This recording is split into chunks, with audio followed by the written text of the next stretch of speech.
আসসালামু আলাইকুম প্রিয় ভাই বোন ছোট সোনামণিরা, আপনারা সবাই কেমন আছেন? আশা করি সবাই ভালো, আলহামদুলিল্লাহ আমরাও সবাই ভালো আছি। আজকে একটা নতুন জিনিস নিয়ে আসলাম। আশা করি আপনারা সবাই হয়তো এটা বেশার কম সবাই চিনেন।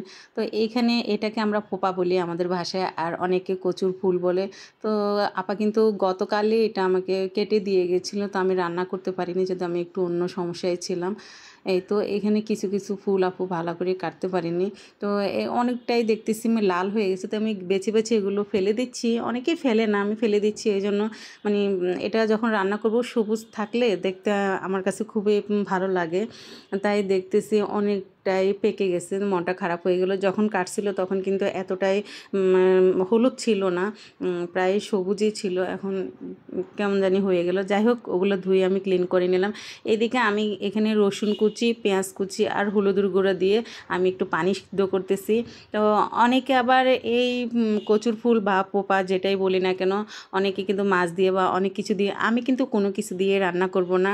আমি আমার মা, খালা এবং চাচিরা যে বা আমার শাশুড়ি যারাই রান্না করতো দেখতাম এভাবে, মানে আগে সিদ্ধ করে ফেলে এই পানির মধ্যে ভালো করে সিদ্ধ করে, এরপর ঘুটনি দিয়ে ঘুটে তারপর তেলের উপর দেয়। তো আমিও সেভাবে করতেছি। তো এটা খেতে কিন্তু অনেক মজার। তো আপনারা অবশ্যই আমার মতো খুব সিম্পল এবং ইজিভাবে চেষ্টা করবেন, সবারই ভালো লাগবে।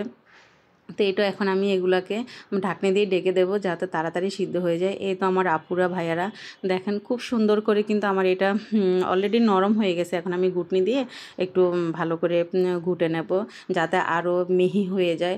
অনেকে আবার একটু ভাপ দিয়ে তারপর ভাজা করে খান, সেটাও অনেক টেস্ট। আমি আমার এক বান্ধবীর হাতে খেয়েছিলাম। যাই হোক, যখন ইউনিভার্সিটির লাইফে ছিলাম অনেক বান্ধবীদের হাতে অনেক কিছুই খাওয়া পড়ে। এখন অনেক কথাই তাদের মনে পড়ে, হয়তো চোখে দেখি না। আসলে একটা সময় কেউ কারোর সাথে মোবাইলে কথা বলা ছাড়া চোখে দেখা যায় না, সবারই তো জীবন সংসার থাকে। এই তো দেখেন আমি কিন্তু এইটাকে টেনে একেবারে মানে শুকনো শুকনো করে ফেলছি। এখন আমি ভাগার দেবো। তো ভাগার জন্য আমি কিন্তু আগে থেকে সরিষার তেলটা দিয়ে রেখেছি। তো আমার সরিষার তেলটা অত বেশি গরম হয়নি, আমি ভুলে পেঁয়াজটা দিয়ে দিয়েছি। তো আমার পেঁয়াজটা কিন্তু খুব ভালো করে আমার বাদামি কালার করতে হবে। তো আপনারা দেখতে থাকুন আমি কীভাবে করি।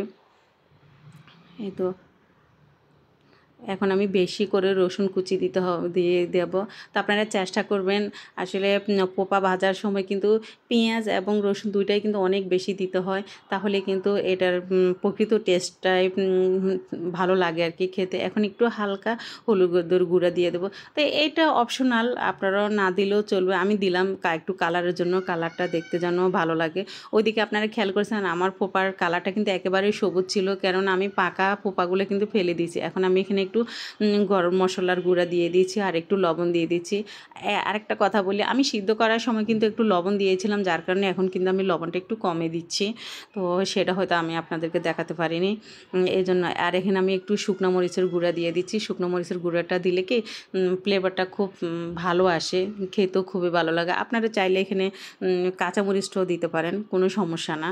যে যার মতো করে স্বাদ মতো দিতে পারেন, যে যেটাই পছন্দ করেন। তো আমার কাছে একটু শুকনো মরিচের গুঁড়োটাই দিলে মনে হয় ভালো লাগবে, তাই আমি সেটাই দিলাম। দেখুন আমার পেঁয়াজটা কিন্তু একেবারে বাদামি কালার হয়ে গেছে। তো আমি এখন আমার পোপাটা দিয়ে দেবো। পোপাটা দিয়ে আমি ভালো করে নেড়ে চেড়ে দেবো। এই তো দেখতে খুবই ভালো লাগতেছে। আর এটা তো যেহেতু আমি পরে ভয়েস দিচ্ছি, খেতে কিন্তু খুবই ভালো লেগেছিলো। এখানে কিন্তু আমি কোনো মাছ বা কোনো কিছুই আমি ইউজ করি নাই। আপনারা দেখলেন যে এইভাবে আমি পোপাটা ভাজা করেছি।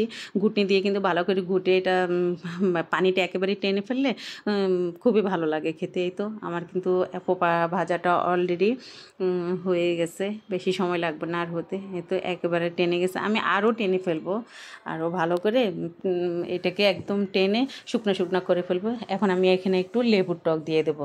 লেবুর টকটা দিলে কি একটু চুকা চুকা লাগে, খেতেও ভালো লাগবে। এতে লেবুটা দিয়ে আমি আবার ভালো করে নেড়ে চেড়ে দেবো। এই তো আমার নাড়াচাড়া হয়ে গেছে। যেসব আপুরা আমার ভিডিও দেখেন এবং আমার ভিডিও দেখতে আপনাদের ভালো লাগে, তো প্লিজ হ্যাঁ, শুরুতে একটা লাইক দিয়ে দেবেন, এটা আপনাদের কাছে আমার রিকোয়েস্ট থাকলো। এই তো এখন আমি আবার ভালো করে নেড়ে চেড়ে দেবো। একেবারে পানিটা শুকিয়ে গেলে আরও খেতে খুবই ভালো লাগে। এটা একেবারে মগজের মতো। এখন আমি ধনিয়া পাতাটা দিয়ে দেবো।